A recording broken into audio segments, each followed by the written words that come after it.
Hi, everyone. Charles Hoskinson here, live from warm, sunny Colorado.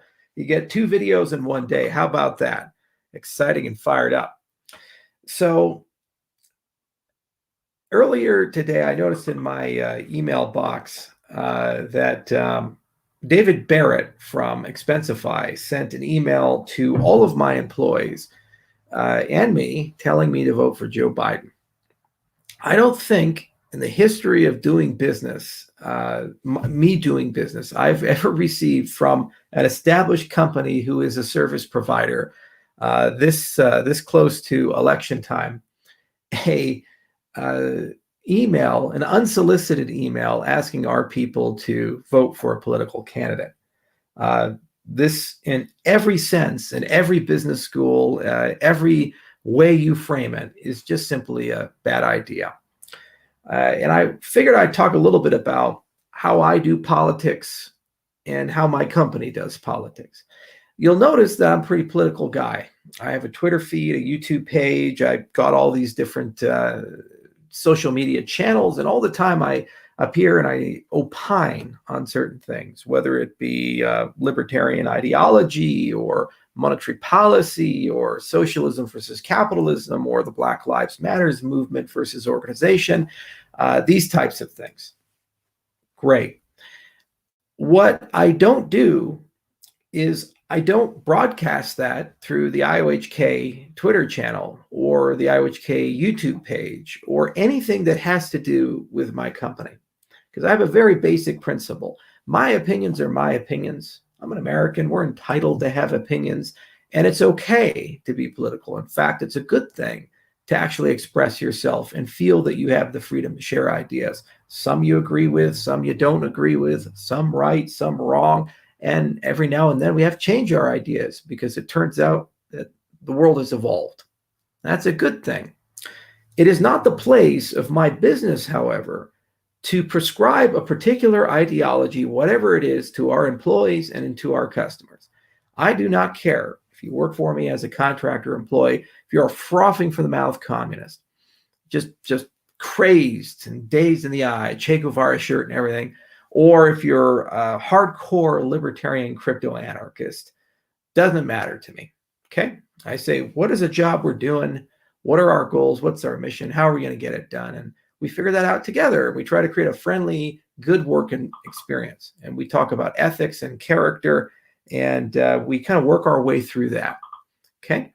As for our customers, I don't really care who our customers are, their political ideology, and we never tell them what they should believe, what they should do. We tell them that the technology we build carries in it a philosophy. So we tend not to bid and do business on deals that require proprietary software. We tend not to bid and do deals with certain governments that violate human rights. For example, we will never do a deal with the government of China or Saudi Arabia for obvious reasons. And these are decisions I've made as the CEO. That said, in all of our business relationships, we say, act with legality and integrity and character, and let's focus on the job we were hired to do. Okay, so that's the separation of concerns there. And a lot of CEOs do that. A lot of companies do that. What is bizarre and perhaps even a violation of campaign finance laws, and I really do hope someone contacts the Federal Elections Commission about this because it does look like an in-kind contribution, is when a CEO takes their business mailing lists and decides to use those lists to support a particular political candidate. I am not a Trump supporter. On many occasions, I've called him the Orange Goblin, nor am I a Biden supporter. Actually, personally, I endorsed a different political candidate.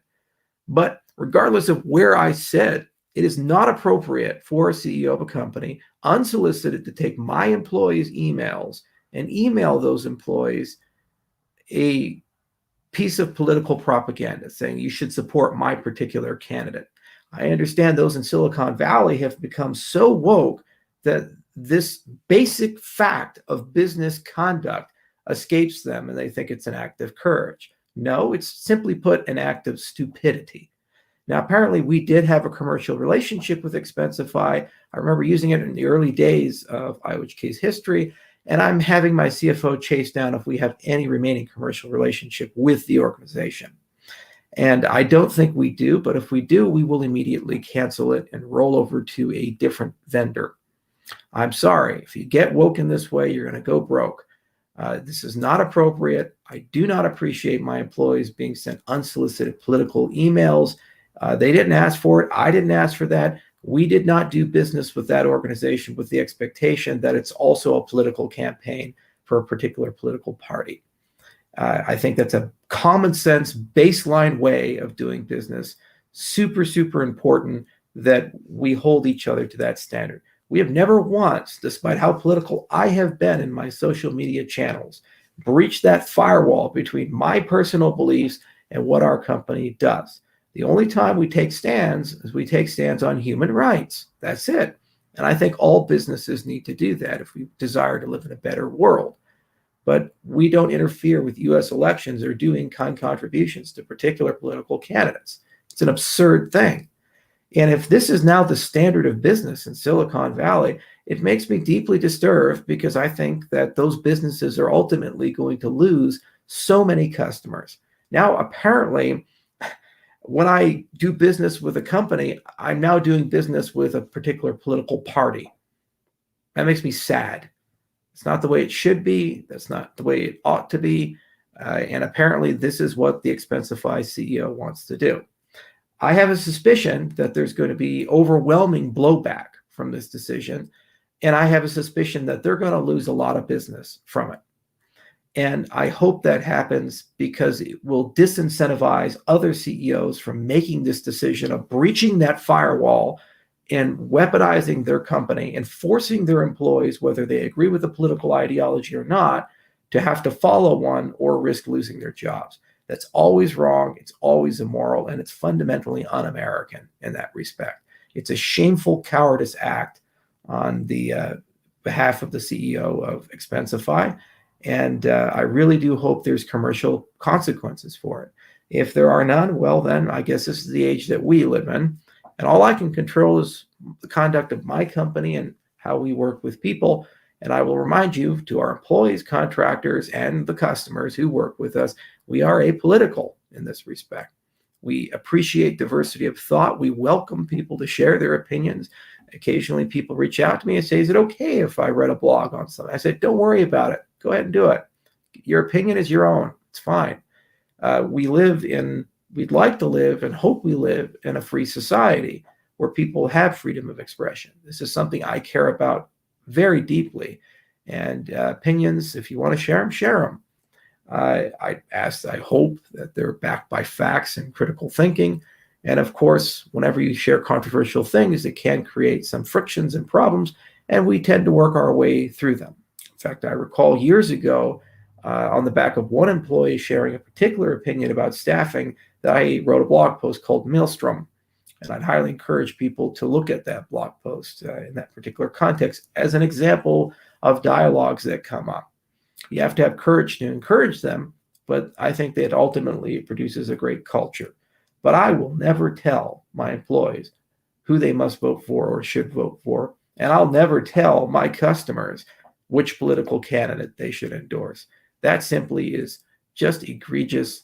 It's bereft of any common sense, and it's bad business.